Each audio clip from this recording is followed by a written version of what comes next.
रुकिए स्वामी, मुझे यहाँ क्यों और किस विश्वास पर छोड़कर जा रहे हैं आप?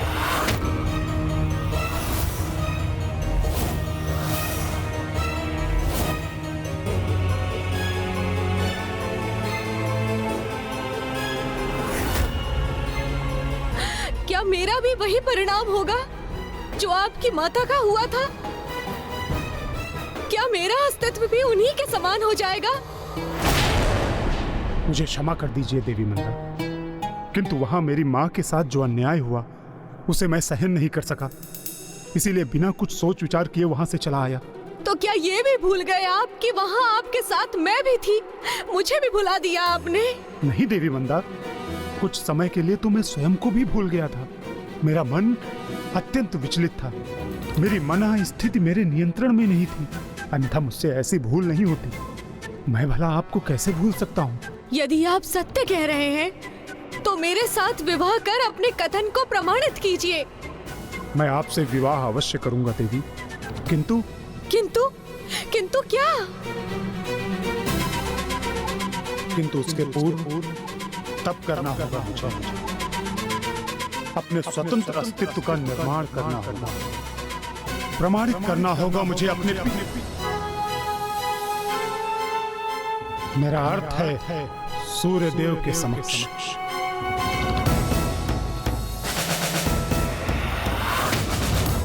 स्वयं महादेव ने मेरी माँ को मेरे तेजस्वी होने का वरदान दिया था। तो मैं तुम्हें वरदान देता हूं, तुम्हें एक तेजस्वी पुत्र प्राप्त होगा जो जगत में शनि के नाम से विख्यात होगा। अब महादेव ही मेरा मार्गदर्शन करेंगे, मुझे उचित मार्ग दिखाएंगे, और मुझे पूर्ण विश्वास है कि इस कठोर तप के उपरांत मैं इतना शक्तिशाली और महान बनकर वापस लौटूंगा जिसकी कल्पना करना भी सूर्यदेव के लिए कठिन होगा। इसलिए देवी, मुझे तपस्या पर जाना अत्यंत आवश्यक है। फिर मेरा क्या होगा? एक और नवीन कारण ढूंढ लिया मुझसे विवाह ना करने का। किंतु मैंने आपको अपना सर्वस्व मानकर आपकी सेवा की, आपकी पूजा की।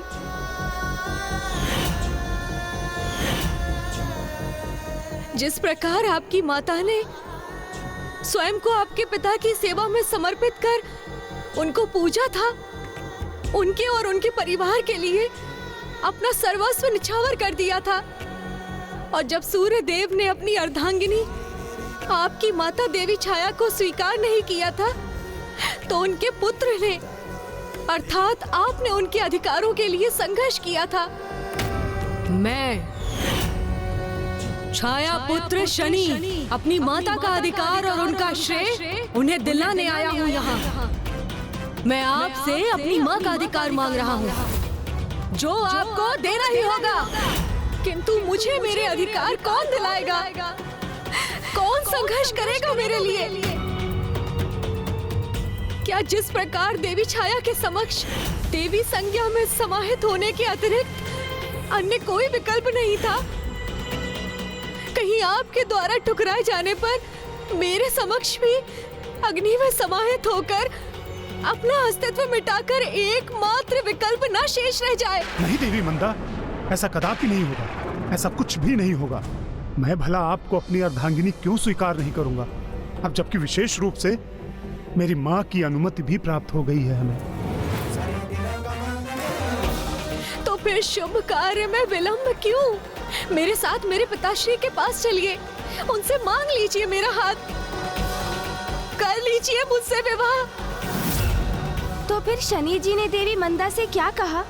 तपस्या अथवा विवाह, दोनों में से किसका चुनाव किया उन्होंने?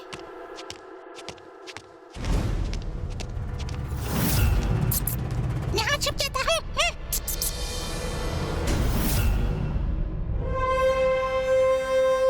लंकेश जी, इस प्रकार बार बार पीछे क्यों देख रहे हैं आप? ओह, प्रतीत होता है पुनः इस तुच्छ मूषक से भयभीत हो रहे हैं। किंतु ये क्यों नहीं समझते आप कि यदि वो आपका पीछा कर भी रहा है तो भी वो आपको कोई क्षति पहुंचाने में कहाँ सक्षम है?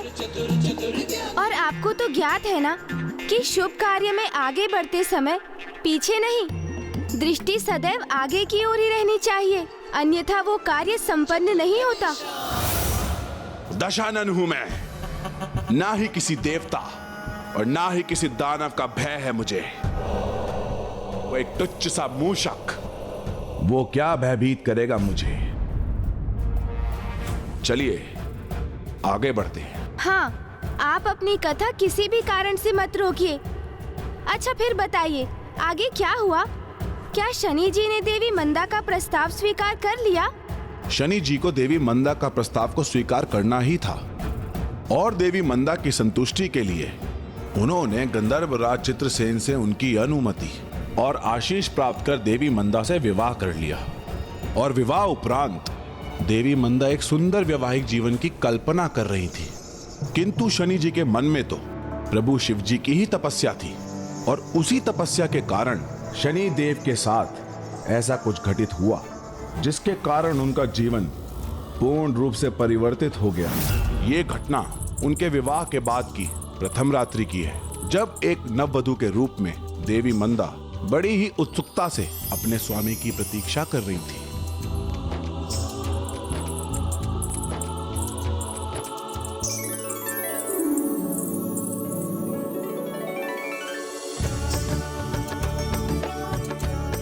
अब स्वामी किसी भी समय यहाँ आते ही होंगे।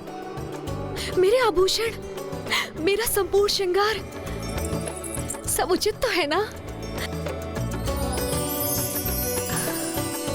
मेरी तो यही इच्छा है कि मेरे स्वामी मुझे जब भी देखे तो बस मंत्र मुग्ध हो जाएं।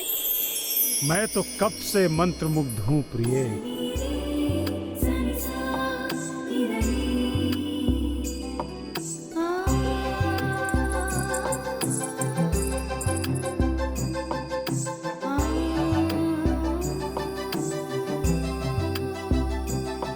मेरे ये पुष्प जो मैं अथक प्रयासों से बगिया से आपके लिए चुनकर लाया हूं, आपके रूप की तुलना में कांतिहीन प्रतीत हो रहे हैं। किंतु स्वामी, आपने तो कहा था कि आप अपनी तपस्या के लिए प्रस्थान करने वाले हैं।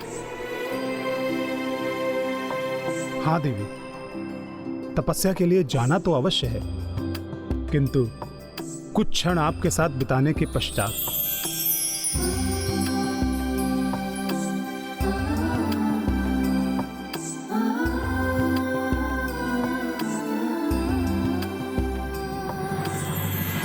आज का दिवस हमारे जीवन का एक विशेष दिवस है।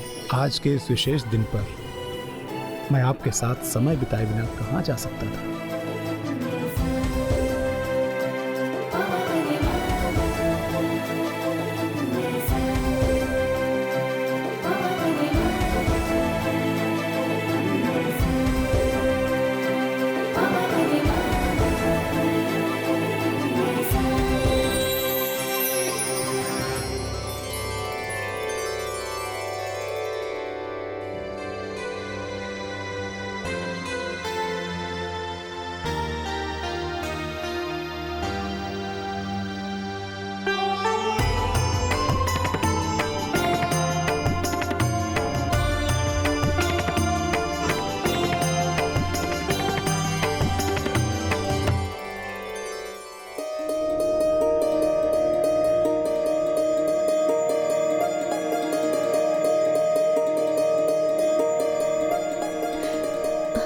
मैं भी किस कल्पना में खोई हुई थी।